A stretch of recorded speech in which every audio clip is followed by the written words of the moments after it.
I'm back again. It seems there was a problem with the battery. Where I disagree with Brian is that I think you can't have it both ways. You can't, when you talk about the masters of the past, say there's no cherry picking when it comes to the precepts. The precepts need to be obeyed. But then when it comes to us living now, you say, hey, we're living in 21st century, we're enlightened by Western thought, so it's up to us to decide which of the precepts we keep to and which we want to discard. If you wanna take that privilege and say, hey, I'm a modern person, I can think about my own life by myself, I don't need the old precepts. It's all pretty backwards to think that a monk needs to be celibate. That's only for Asians. If you say that, well, how can you criticize others who bend the precepts in different ways?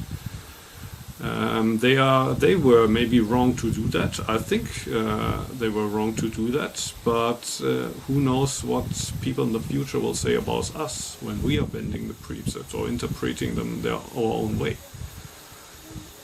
If we want to reserve that right for us to make our own interpretation of the precepts, we have a very weak point criticizing others for making the same thing.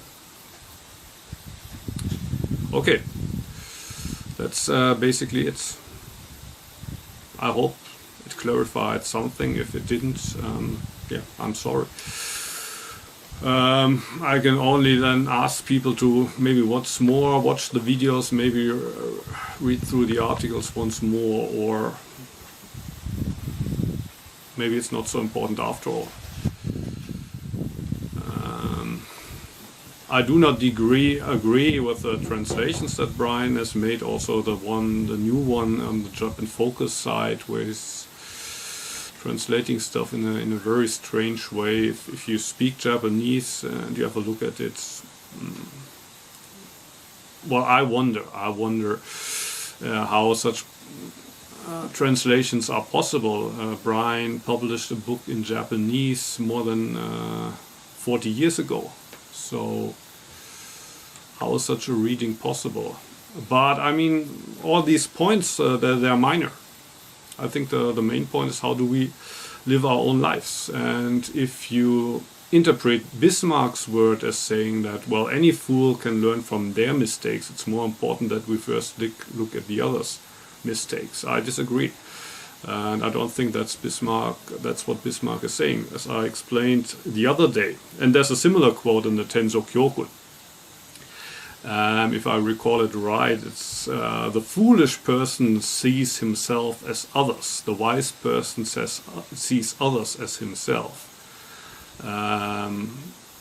And I see that, or I interpret this as the same. A foolish person would kind of forget about his own mistakes and thinks, oh, it's everything's mistakes of the other people. They are breaking the precepts. I'm not breaking the precepts. While the wise person is looking at other people breaking the precepts and realizes, oh, this is actually me. That is me.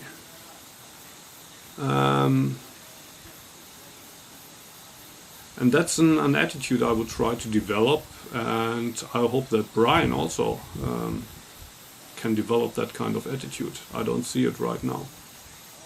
Okay, that's it.